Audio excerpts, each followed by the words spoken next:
Assalamualaikum warahmatullahi wabarakatuh. Alhamdulillahirabbil alamin wa bihi nasta'in. Wassalatu wassalamu ala asrofil anbiya'i wal mursalin wa ala alihi wa ashabihi wa man tabi'ahum bi ihsanin ila yaumiddin. Qala Allah tabaraka wa ta'ala fi kitabihil karim, ya ayyuhalladzina amanu taqullaha haqqa tuqatih wa la tamutunna illa wa antum muslimun. Wa qala jalla fi 'ula, ya ayyuhan nasu ittaqu rabbakum alladzi khalaqakum min nafsin wahidah wa khalaqa minha zawjaha wa batha minhuma rijalan katsiran wa nisaa'a wattaqullaha alladzi tasaaluna bihi wal arham innallaha kana 'alaikum raqiba.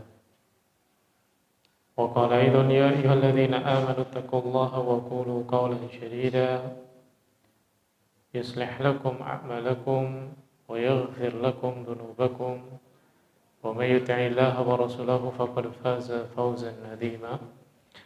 Amma ba'd. Jamaah sekalian kaum muslimin yang dimuliakan oleh Allah Subhanahu wa taala, masih melanjutkan pembahasan kita tentang masalah pinjam meminjam. Dan pada pertemuan yang telah lalu kita telah menjelaskan tentang termasuk petunjuk dan sunnah dari Nabi SAW untuk berbuat ihsan atau berbuat baik ketika membayar hutang. Jadi ketika seseorang mengembalikan hutangnya, maka hendaknya dia berbuat baik kepada orang yang meminjam atau meminjamkan uang kepada dirinya atau meminjamkan sesuatu kepada dirinya. Karena Nabi SAW mengatakan, inna hiyarakum ahsanukum qada'ah. Sesungguhnya orang yang terbaik di antara kamu adalah orang yang terbaik di antara kamu dalam membayarkan hutangnya atau membayarkan tanggungannya.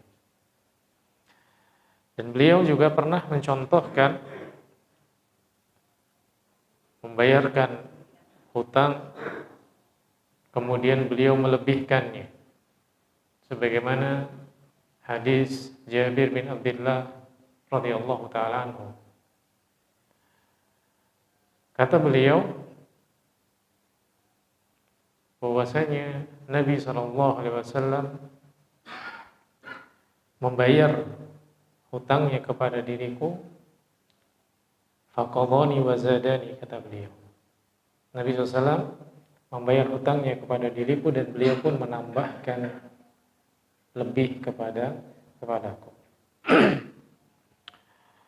Dan ini menunjukkan bahwasanya melebihkan dalam membayar hutang itu diperbolehkan.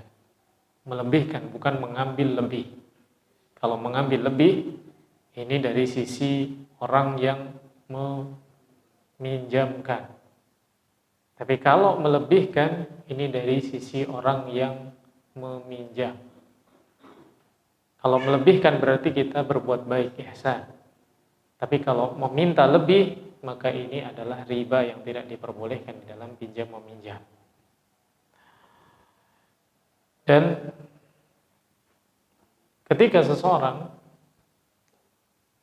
mengembalikan pinjamannya dan dia tidak bisa melebihkan dengan harta misalkan, maka Nabi SAW mencontohkan dengan doa, mencontohkan dengan syukur.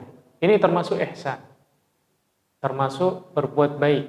Jadi tidak harus ketika seseorang pengen dikatakan menjadi sebaik-baik orang, jadi ketika dia pengen menjadi manusia terbaik di dalam membayar hutangnya, tidak harus memberikan sesuatu yang lebih. Jadi kalau misalkan minjam 100.000 dia kembalikan 120.000, enggak harus seperti itu. Beliau juga mencontohkan di dalam hadis yang lain.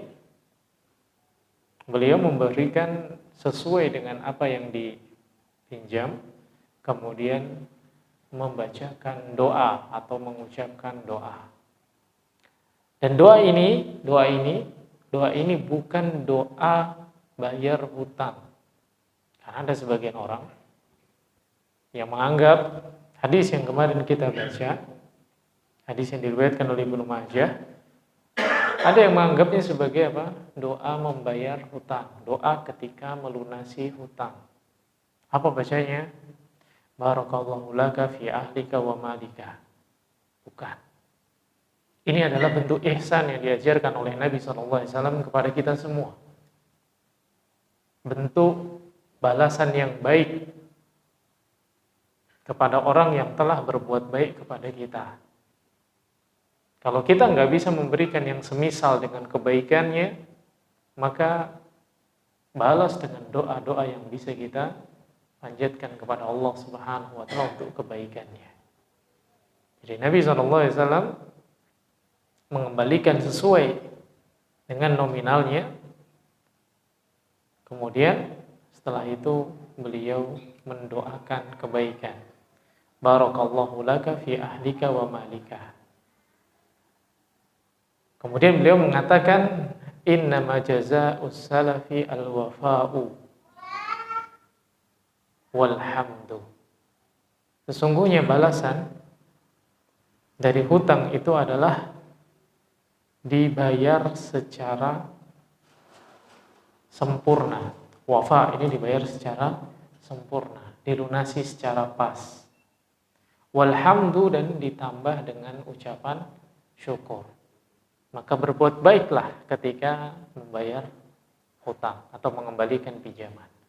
Sebagaimana ketika seseorang meminjam, dia datang dengan cara yang baik, maka ketika mengembalikan pun juga dengan cara yang baik pula. Karena sekali lagi, pinjam-meminjam itu bukan hanya sekedar hubungan antara manusia dengan manusia.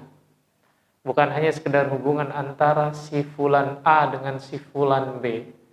Tapi hubungan antara si fulan A dengan Robnya, hubungan antara si fulan B dengan Robnya.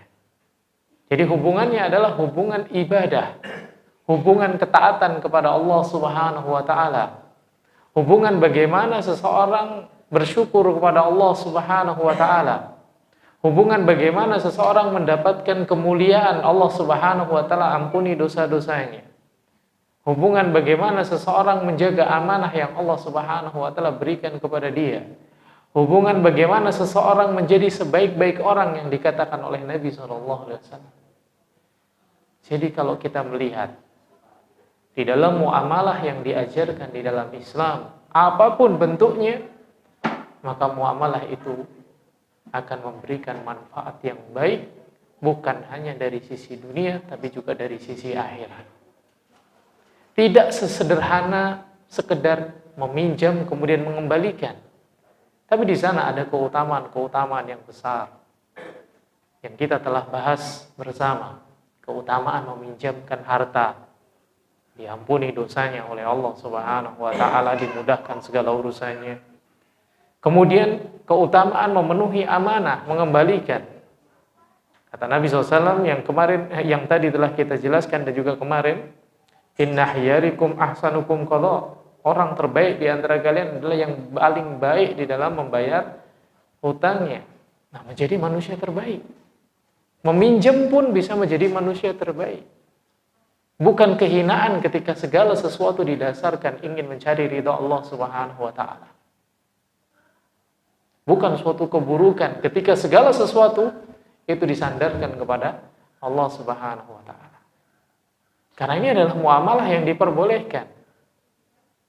Muamalah yang diperbolehkan. Dan jangan lupa, ketika muamalah hubungan pinjam-meminjam ini bukan sekedar hubungan antara makhluk, maka ketika menagih pun juga tagih dengan cara yang ma'ruf, dengan cara yang baik pula, dengan kata-kata yang sopan, dengan kata-kata yang lembut. Dan kita telah jelaskan pada pertemuan-pertemuan yang telah lalu, ketika seseorang memberikan pinjaman, maka terhitung sedekah bagi dia. Terhitung pahala sedekah terus-menerus bagi dia sampai dikembalikan. Dan Allah Subhanahu wa Ta'ala mengatakan, la tubtilu shadaqatikum bil manni wal adha. Jangan kalian membatalkan sedekah kalian dengan apa? Mengungkit-ungkit, dengan menyakiti, dengan kata-kata yang menyakitkan. Itu bisa menghapuskan pahala kita. Maka di dalam menagih hutang pun, memang benar dia meminjam, memang benar itu hak kita. Tapi jangan sampai kita menyakiti dirinya. Menyakiti dengan kata-kata tidak diperbolehkan, apalagi menyakiti secara fisik. Apalagi dengan merusak. Maka hilanglah keutamaan dan kemuliaan yang Allah Subhanahu wa taala berikan kepada seseorang. An Ibnu Umar, dari sahabat Ibnu Umar, wa Aisyah, dan dari Aisyah, anna Rasulullah sallallahu alaihi wasallam, bahwasanya Rasulullah sallallahu qala, berkata, man talaba haqqan, barang siapa yang meminta haknya, falyatlubhu fi afafin wafin au ghairu wafin. Ini kemarin juga telah kita singgung sedikit. Dari Ibnu Umar dan juga dari Aisyah, Nabi SAW mengatakan, barang siapa yang menagih haknya, barang siapa yang menagih hutangnya, ada orang pinjam ke dia, kemudian dia tagih, maka kata Nabi SAW, fal yutlubhu, maka hendaknya dia memintanya fi afafin, dengan cara yang baik. Ini disebutkan dengan afaf, iffah, dengan cara yang bersih, dengan cara yang suci. Meminta haknya bukan dengan cara mencela, bukan cara menghina, bukan cara mencaci dan merendahkannya, bukan dengan cara mempermalukannya. Meminta haknya maka minta dengan cara yang baik, dengan cara yang lembut, dengan cara yang terbaik yang bisa dia berikan. Kenapa?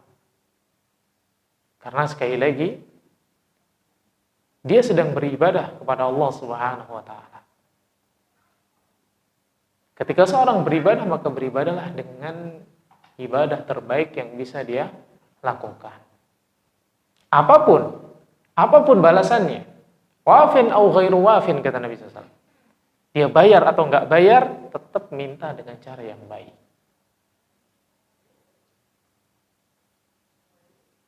Feedbacknya bagus atau enggak bagus, tetap dengan cara yang baik. Mas, sudah waktunya bayar hutang. Gitu. Entarlah itu. Enggak bayar dia. Minta waktu setahun. Minta waktu 2 tahun. Tetap dengan cara yang baik. Enggak usah dikasih embel-embel kata-kata yang menyakitkan atau ini kemarin kan habis dapat ini, dapat itu. Enggak perlu. Minta dengan cara yang ma'ruf, dengan cara yang mudah.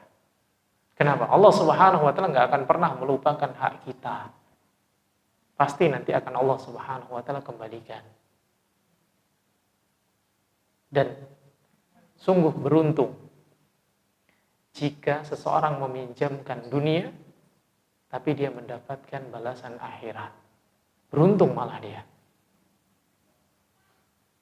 Yang dia kasih 100-200 ribu. Tapi yang dia dapatkan surga dengan kenikmatan tak terhingga. Beruntung dia. Maka orang yang beriman kepada Allah Subhanahu wa taala, dia yakin terhadap janjinya Allah Subhanahu wa taala. Enggak akan pernah rugi dia. Maka lihat di dalam surat yang telah Allah Subhanahu wa taala turunkan, dan surat ini amat sangat sering kita baca. Wal 'asri innal insana lafi khusr illa alladziina aamanu wa 'amilus shalihat wa tawassaw bil haqq wa tawassaw bis sabr.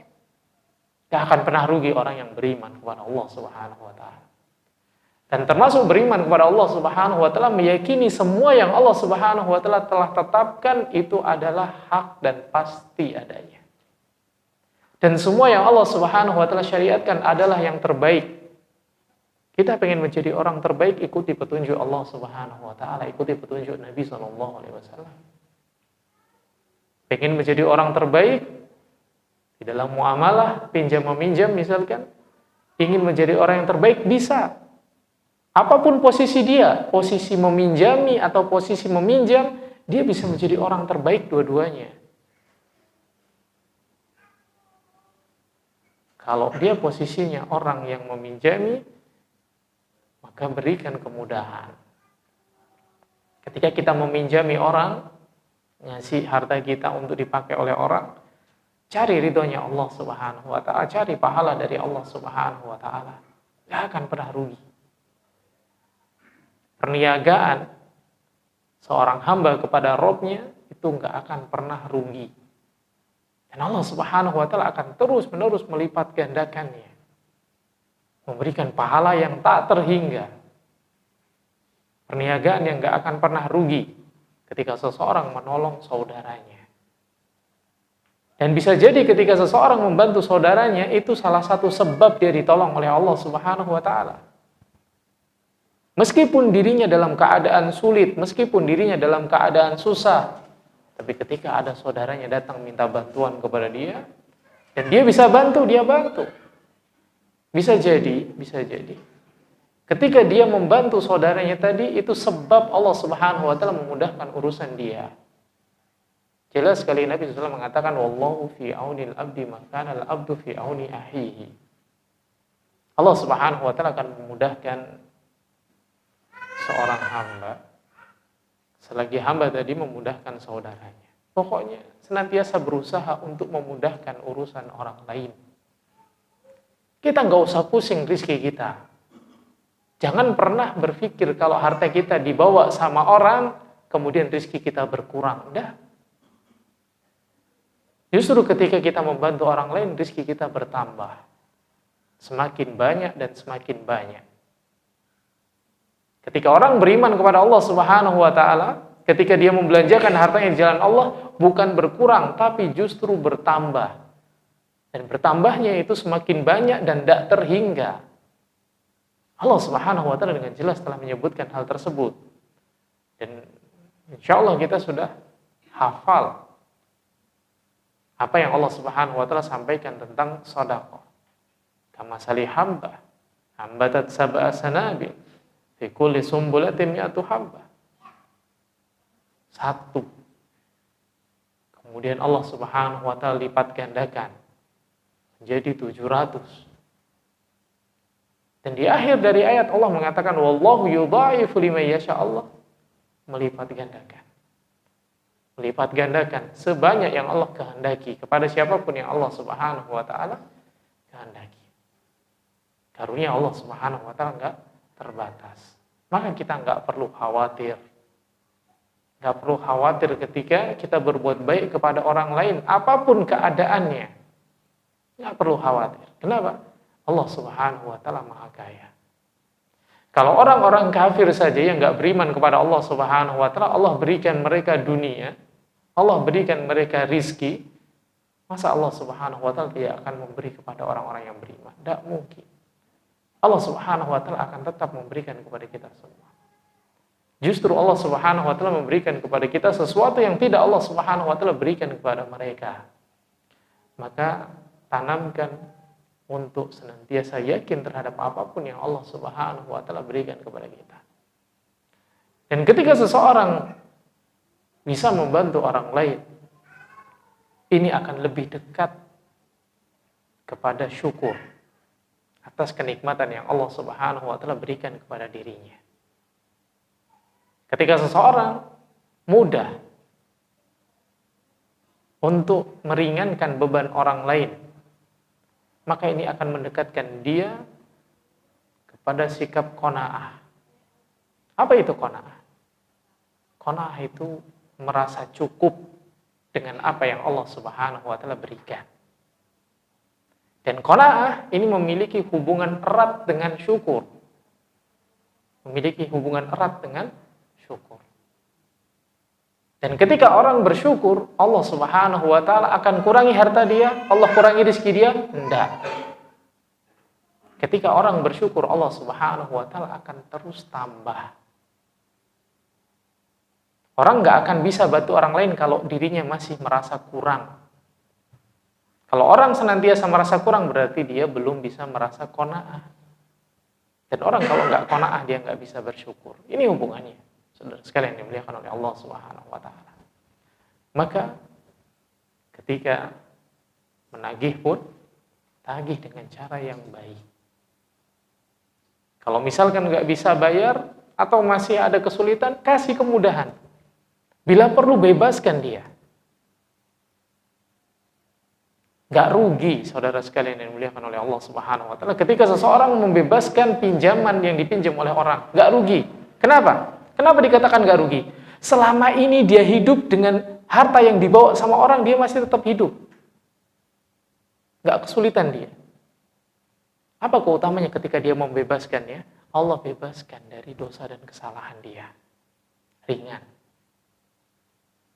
Kalau kita baca kembali, kita pelajari kembali apa yang disampaikan oleh Nabi SAW dan apa yang dijelaskan oleh Allah Subhanahu wa taala tentang keadaan orang-orang yang tidak beriman kepada Allah Subhanahu wa taala.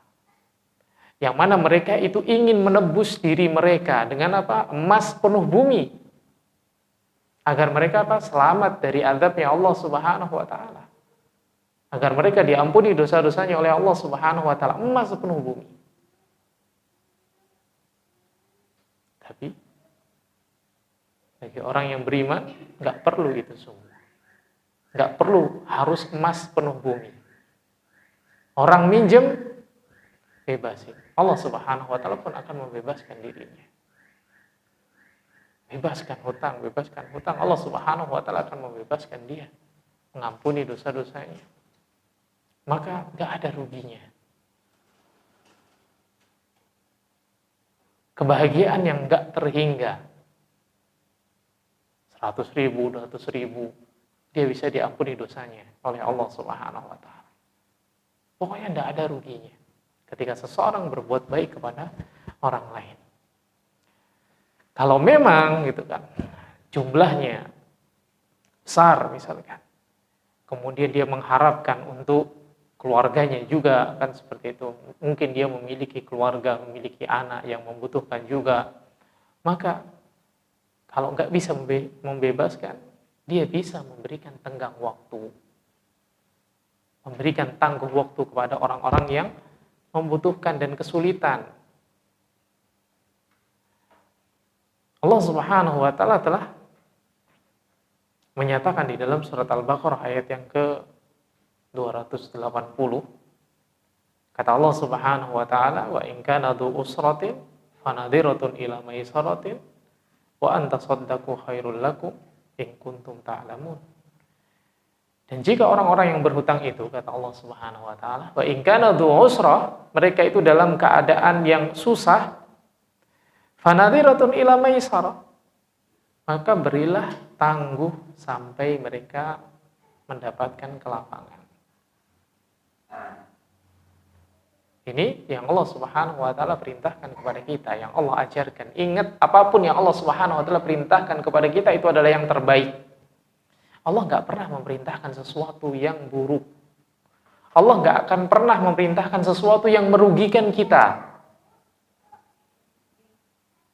Allah Subhanahu wa taala ketika memerintahkan sesuatu untuk kita lakukan, maka Allah Subhanahu wa taala nggak pernah memerintahkan sesuatu yang merugikan kita. Kemudian Allah mengambil keuntungan dari sesuatu tersebut, enggak. Allah Maha Kaya, Allah tidak butuh itu semua. Allah Subhanahu wa taala ketika memerintahkan kita melakukan sesuatu, maka Allah menginginkan kebaikan untuk kita. Kalau kita baca di dalam surat Az-Zariyat ayat ke-57, setelah Allah Subhanahu wa taala menyebutkan di dalam surat Az-Zariyat ayat yang ke-56, wa ma khalaqtul jinna wal insa illa liya'budun, tidaklah aku ciptakan jin dan manusia kecuali agar mereka beribadah kepadaku. Maka ibadahnya seseorang kepada Allah Subhanahu wa taala itu bukan Allah Subhanahu wa taala mengambil keuntungan dari hamba tadi. Karena memang ibadah yang dilakukan oleh seseorang itu kebaikannya akan kembali kepada dirinya. Maka lihat di dalam ayat yang ke-57. Ma uridu minhum mir rizkin wa ma uridu ayyut'imun.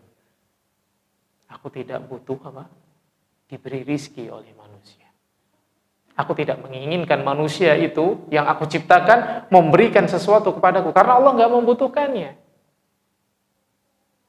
Maka ketika Allah Subhanahu wa Ta'ala memerintahkan sesuatu kepada kita, Allah nggak akan pernah memerintahkan sesuatu yang merugikan kita. Karena balasan dari Allah Subhanahu wa Ta'ala jauh lebih banyak. Justru keberuntungan dan keberuntunganlah yang akan didapat ketika seseorang mengikuti petunjuk Allah Subhanahu wa Ta'ala. Banyak sekali Allah Subhanahu wa Ta'ala menyebutkan di dalam Al-Qur'an ketika seorang mengikuti petunjuk Allah. Di antaranya ulaika humul muflihun, mereka itu adalah orang-orang yang beruntung. Faza fauzan adzima, berhasil dengan keberhasilan yang besar. Itu semua ketika mentaati perintah Allah Subhanahu wa Ta'ala. Dan lihat bagaimana Allah Subhanahu wa Ta'ala memerintahkan kepada orang-orang yang meminjamkan hartanya kepada orang lain. Apa perintah Allah Subhanahu wa Ta'ala? Wa in kana dzu usratin. Jika orang yang kamu minta tadi, kamu tagih tadi, mereka itu sedang dalam keadaan yang susah, fanadhiratun ila maisarah. Kasih tanggung waktu, kasih tenggang waktu, kasih kemudahan sampai mereka lapang. Ini yang Allah Subhanahu wa Ta'ala perintahkan. Kita suruh ngasih tenggang waktu. Atau kata Allah Subhanahu wa Ta'ala, wa antasaddaqu khairul lakum, atau engkau bebaskan sekalian, engkau bersedekah untuk dia sudah. Khairul lakum, itu lebih baik bagi dirimu. In kuntum ta'lamun, kalau seandainya kamu tahu apa yang Allah Subhanahu wa Ta'ala siapkan bagimu. Ini ketika seseorang mengikuti petunjuk Allah Subhanahu wa Ta'ala.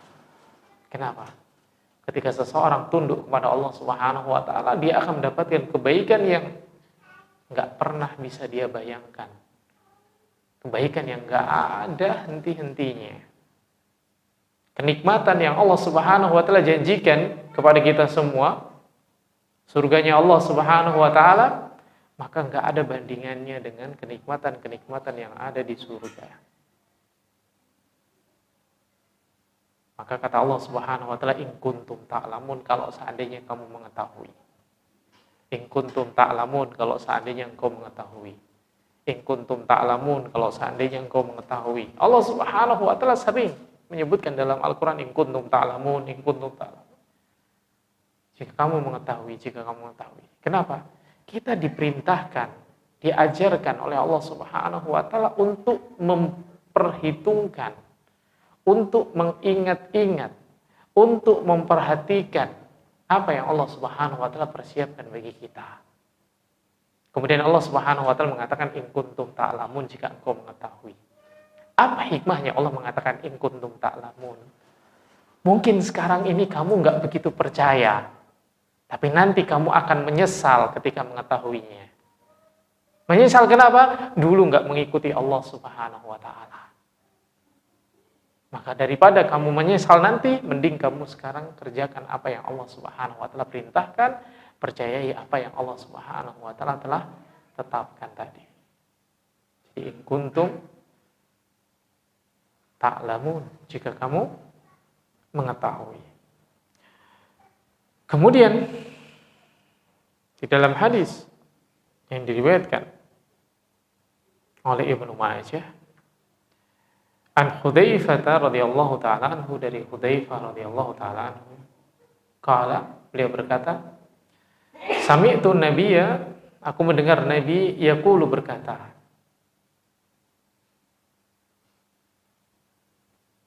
sami'tu Nabi, aku mendengar Nabi yaqulu, berkata, mata rajulun, telah meninggal seorang laki-laki. Faqila lahu, kemudian dia ditanya, ma kunta taqul, apa yang dulu kamu lakukan? Apa yang kamu dulu kerjakan? Qala, maka orang yang mati tadi berkata, kuntu ubayyi'u linnas, saya pernah bertransaksi jual beli kepada manusia. Fatajawwazu anil musir. Lalu saya menagih hutang kepada orang-orang yang berkecukupan. Wa ukhaffifu anil mu'sir, dan aku meringankan atau memberikan kelonggaran bagi orang-orang yang kesulitan. Faghfira lahu, maka dia pun diampuni dosanya. Ini kata Hudzaifah radhiyallahu taala anhu. Dia pernah mendengar Nabi SAW berkata, ada seorang yang ketika dia meninggal ditanya, ya, dulu apa yang kamu lakukan? Atau kamu pernah melakukan apa? Aku dulu pernah bermuamalah dengan manusia, pernah jual beli, pernah melakukan pinjam meminjam. Kemudian ketika dia adalah orang yang berkecukupan, maka aku menagihnya dengan cara yang baik tentunya. Tapi ketika dia sedang dalam keadaan kesulitan, maka aku mudahkan dia. Maka dia pun diampuni dosanya. Inilah yang dikatakan oleh Allah Subhanahu wa taala apa? In kuntum ta'lamun, jika kamu tahu balasannya, maka kamu akan bersemangat di dalam melakukan kebaikan. Dan tidak ada satupun kecuali Allah Subhanahu wa taala telah tegakkan hujah kepada kita. Surga dengan segala kenikmatannya Allah jelaskan kepada kita, beserta semua jalan-jalan yang mengantarkan kepadanya. Neraka dengan segala adab yang beratnya telah Allah Subhanahu wa taala peringatkan kepada kita. Begitu pula jalan-jalan yang bisa mengantarkan kepadanya, Allah Subhanahu wa taala telah peringatkan semuanya. Jadi Allah memang benar-benar telah menegakkan hujah kepada kita. Sehingga nanti tidak ada lagi alasan di hadapan Allah Subhanahu wa taala mengatakan tidak tahu saya. Enggak datang peringatan kepada saya. Karena Allah Subhanahu wa taala memang telah membuka semua hujah di hadapan kita semua. Enggak ada lagi alasan. Kenapa dulu kamu enggak meminjamkan kepada si fulan yang pada saat itu meminta bantuan kepadamu, membutuhkan bantuanmu sedangkan kamu mampu? Bukankah Allah Subhanahu wa taala telah menjelaskan keutamaan-keutamaannya? Semua yang nanti akan kita ditanya oleh Allah Subhanahu wa taala. Apapun yang kita lakukan, Allah Subhanahu wa taala akan menghisab kita dan kita akan mempertanggungjawabkan semua apa yang Allah Subhanahu wa taala telah berikan kepada kita semua. Kita nanti tanggung jawab atas semua rizki yang Allah Subhanahu wa taala berikan kepada kita semua. Kemudian Nabi Yusri sahibin Nabi sallallahu alaihi wasallam qala, salah seorang sahabat Nabi sallallahu alaihi wasallam, beliau berkata, qala Rasulullah sallallahu alaihi wasallam, berkata Rasulullah sallallahu alaihi wasallam, man ahabba, barang siapa yang ingin, yadilluhullahu fi dillihi, mendapatkan naungan dari Allah Subhanahu wa taala di bawah naungannya, falyandur mu'siron, maka hendaknya dia memberi tangguh kepada orang yang kesulitan, meringankan orang yang kesulitan. Au liyadha'an, atau dia membebaskannya. Keutamaan yang berikutnya, memberi tangguh atau membebaskan. Sekali lagi, ini menguatkan apa yang Allah Subhanahu wa taala sebutkan, in kuntum ta'lamun, jika kamu tahu, kamu akan senang memberikan tangguh waktu bagi orang yang kesulitan atau bahkan membebaskan sekalipun. Kenapa? Kata Nabi SAW, man ahabba an yudhillahu, barang siapa yang senang atau ingin diberikan naungan oleh Allah Subhanahu wa taala, fi dhillihi, di bawah naungan Allah Subhanahu wa taala, falyandur mu'siron, hendaknya dia memberikan tanggung waktu atau tenggang waktu, tangguh waktu kepada orang-orang yang kesusahan, atau sekalian dia membebaskan membebaskannya. Ini hadis yang sahih yang dibawakan oleh Imam Ibnu Majah. Ini hendaknya kita perhatikan. Keutamaan besar, kesempatan besar yang Allah Subhanahu wa taala berikan kepada kita ketika kita diberikan oleh Allah Subhanahu wa taala kelebihan rizki. Kemudian kita dapat kesempatan membantu orang lain, maka mudahkan dia. Sekali lagi mudahkan. Walaupun nggak seberapa. Walaupun nggak seberapa. Maksudnya nggak seberapa itu 10.000, 20.000, keutamaannya sama. Mau 100.000, mau 1.000.000, sama keutamaannya.